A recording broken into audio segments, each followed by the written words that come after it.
பொறியியல் கனவுகளை நனவாக்க நமது Rasi college of engineering counselling code 1437 Tambaram to Oragadam state highway Padappai. Tamil தேசிய பேரியக்கத்தின் திரு மணியரசன், அதே போல தயாரிப்பாளர் திரு ராஜன் ஆகியோர் இணைந்திருக்கிறார்கள். முதலாவதாக திரு மணியரசன், முதல்ல கன்னடம் குறித்த பேச்சு, போராட்டம், மன்னிப்பு, நீதிமன்றம்னு போய் இப்போ ஈகோல நிக்குது. மன்னிப்பு கேட்பதில் என்ன ஈகோ அப்படின்னு நீதிபதிகள் கேள்வி எழுப்பியிருக்காங்க. அதே போல ஏன் சுற்றி வளைத்து பேசுகிறீர்கள் என்ற கேள்வியும் எழுப்பியிருக்கிறார்கள்.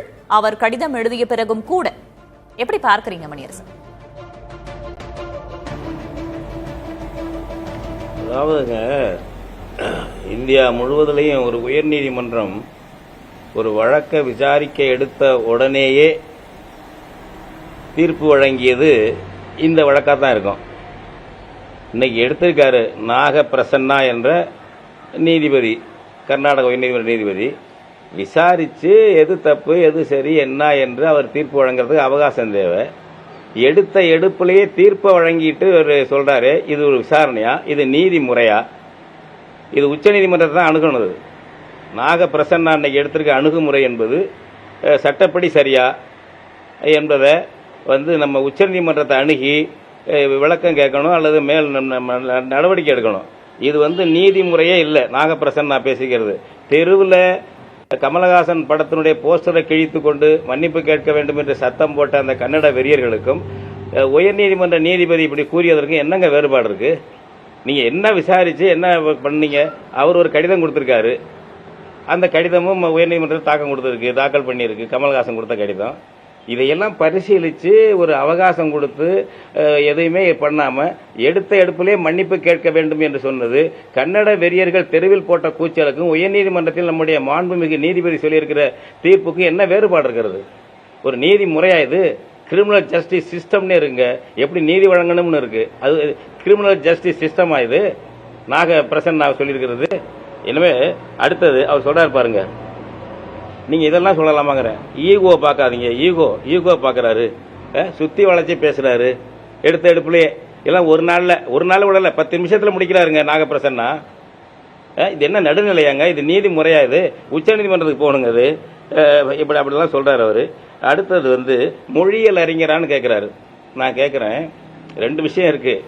ஒன்று, மொழியியல் அறிஞர்கள் அவங்களுக்காக மட்டும் எழுதுறதில்ல, கோடிக்கணக்கான வாசகர்களுக்காக. அதை படிக்கிற வாசகர்கள் அதை ஏற்றுக்கிட்டு பேசலாம். அப்படி ஒரு வாசகராக கமலஹாசன் நீங்கள் வச்சுக்கோங்க. இல்லை என்றால் நான் இன்னொரு உதாரணம் சொல்கிறேன். ஒரு மருத்துவமனையில், அரசு மருத்துவமனையில் இல்லை தனியார் மருத்துவமனையில் மருத்துவர் சரியாக கவனிக்கலை, அலட்சியமாக விட்டார், அதனால ஒரு நோயாளி இறந்து போயிட்டாருன்னு அவங்க சொந்தக்காரவங்க அல்லது மக்கள், அந்த ஊர் மக்கள் போராடுறாங்க. அப்போ நீ மருத்துவரான்னு கேட்பீங்களா? அது ஒரு வழக்கு போச்சுனாக்க நீ மருத்துவரான்னு கேட்பீங்களா? இப்படி ஒவ்வொன்றையும் ஒன்று ஒரு துறை சார்ந்த வல்லுநர் தான் சொல்லணும்னு சொன்னாக்க அங்கே என்ன உயர்நீதிமன்ற நீதியாக கிடைக்கும்? நீதித்துறையில் நீதியாக கிடைக்கும்? அடிப்படையில் மிக பிழையானதுங்க அது. அதனால உச்சநீதிமன்றத்துக்கு போகணும். இவருடைய நாகப்பிரசன்னாவுக்கு உடனடியாக அது அங்கே போகணும். அடுத்தது, அங்கே துணை முதல்வர் DK சிவகுமார் இன்னைக்கு சொல்லியிருக்காரு பாருங்க. என்ன சொல்றாரு அவரு? போராட்டம் கலவரமாக மாறக்கூடாது. நான் அன்னைக்கே சொல்லிட்டேன், தமிழர்களை அடிச்சு படுகொலை பண்ணி கடைகளை சூறையாடி பழக்கப்பட்டவர் கன்னடர்கள் காவேரி பிரச்சனையில். எனவே இப்பவும் நம்ம கர்நாடக தமிழர்களுக்கு ஆபத்துன்னு நான் சொல்றேன். நாங்கள் ஆர்ப்பாட்டம்லாம் தமிழ் தேசிய பேரியக்கத்தின் சார்பாக நடத்திருக்கிறோம், கண்டன ஆர்ப்பாட்டம் இந்த கன்னட வெறியர்களுக்கு கண்டிச்சு. இப்போ அவர் சிவகுமார் ஒப்புதல் வாக்குமூலங்க, DK சிவகுமார் துணை முதலமைச்சர் சொல்றாரு, போராட்டம் கலவரமாக மாறக்கூடாது. ஏன்? அவருக்கு தெரியுது. அதுக்கு அடுத்தப்ப சொல்றாரு பாருங்க, ஒரு நாளைக்கு பெங்களூர்ல இருந்து கர்நாடகத்திலிருந்து 50,000 பேர் ஓசூர் சென்று வருகிறார்கள். அப்படின்னா என்ன அர்த்தம்? அது அப்படின்னா என்ன அர்த்தம்? இனக்கலவரமாக அவர்கள் மாற்ற நினைக்கிறார்கள். அவர் கன்னடர்கள் அதை மாற்றக்கூடியவர்கள், எல்லா கட்சியும் அதை ஆதரிக்கும். ஒரு முதலமைச்சர் சித்தராமையா இந்த பிரச்சனை வந்த உடனே அவர் வரலாறு தெரியாம கன்னடர்கள் கன்னட இனவெறி அமைப்புகள் தெருவில் இறங்கி போராடிக்கிட்டு இருக்கு. கோரிக்கை வைக்கலாம், அவங்க மறுக்கலாம், கண்டனம் தெரிவிக்கலாம், மன்னிப்பு தான் கேட்க வேண்டும் என்று என்ன இருக்கு? உடனே போராட்டாங்க. அதை போஸ்டரை கிழிக்கிறது, ரகலை பண்றது தெருக்கள்ல நடக்குது. அப்பொழுது சித்தராமையாவை கேட்கிறாங்க நிருபர்கள். அவர் சித்தராமையா முதலமைச்சர் என்ன சொல்றாரு? வரலாறு தெரியாம பேசுறாருன்னு தூண்டி விடுறாப்புல பேசுறாருங்க அவர் முதலமைச்சர். கன்னட வெறியர்களுடைய தமிழர்களுக்கு எதிரான கலவரத்தை தூண்டி விடுறாப்புல சித்தராமையா பேசுறாரு. இந்திய தேசியம் பேசக்கூடியவர், காங்கிரஸ் கட்சியை சேர்ந்தவர். அப்புறம் வந்து அந்த பண்பாட்டுத்துறை அமைச்சரா மொழித்துறை அமைச்சரா கன்னடா இருக்காரு, பகிரங்கமாக மன்னிப்பு கேட்க வேண்டும் அறிக்கை கொடுக்கிறாரு ஒரு அமைச்சர் கர்நாடகத்தில். அதெல்லாம் சுட்டி காட்டுறோம். தமிழ்நாட்டில் இதை பத்தி முதலமைச்சர் ஏன் கருத்து சொல்லல? ஸ்டாலின் ஏன் கருத்து சொல்லல? எதுவுமே ஏன் கருத்து சொல்லல?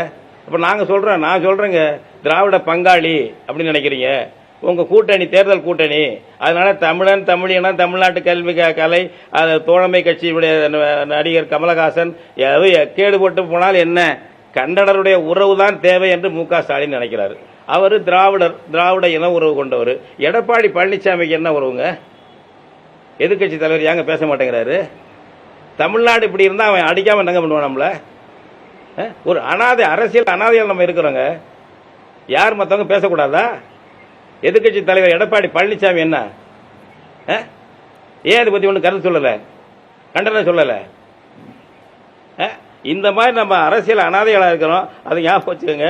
இந்த அடுத்தது இதை எதிர்த்து நம்ம என்ன சொல்றோம்னாக்க, தப்பு ரைட்டுன்னு பேச பத்தாது. கன்னடர்கள் கலவரம் நடத்தினால் பதிலடி கொடுக்கறதுக்கு தயாராக வேண்டும் தமிழ்நாட்டில் தமிழர்கள், கட்சி வேறுபாடு இல்லாம. ஏன்னா நம்ம ஏற்கனவே பாதிக்கப்பட்டு நான் பல தடவை சொல்லிட்டு இருக்கேன். 1991ஆம் ஆண்டு ஒரு உச்சநீதிமன்றம் காவேரியில் ஒரு கருத்து கேட்டாங்க. குடியரசுத் தலைவர் அனுப்பி கருத்து, வெங்கட்ராமன் தான் இருந்தார் குடியரசுத் தலைவரா.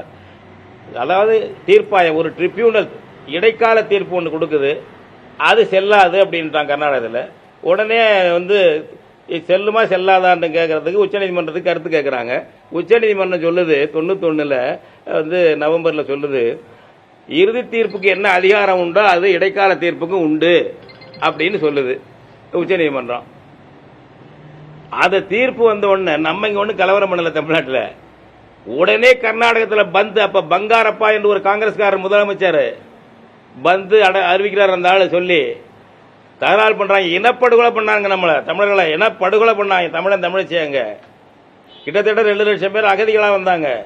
முதலமைச்சர் ஜெயலலிதா இந்த இதுல வந்து கோபிச்செட்டிப்பாளையத்தில் ஒரு அகதி முகாம் திறந்தாங்க, இன்னொன்று தெற்க ஒரு அகதி முகாம். யாருங்க அகதினா யாருங்க? வெளிநாட்டிலேருந்து வரவன் தானங்க, கர்நாடகத்திலேருந்து வந்தவனுக்கு அகதி முகாம். எல்லாம் கால்நடையா காடு வழியா வந்தவங்க. அப்ப நடந்துச்சு ஒண்ணும் இல்ல, அதுக்கு யாரும் என்ன போல அந்த ஊருக்கு போய் முதலமைச்சர் ஜெயலலிதாவும் பார்க்கல, எதிர்கட்சி தலைவர் கருணாநிதி அந்த ஊர்ல போய் பாதிக்கப்பட்ட மக்கள் ஆயிரக்கணக்கான தமிழன் கடைகளை சூறையாடினாங்க, தமிழன் வீடுகளை கொளுத்தினான். உண்மையான 91 நவம்பர் டிசம்பர்ல இங்கேருந்து யாரும் போகல, போய் பார்க்கவும் இல்லை, ஒண்ணும் இல்லை.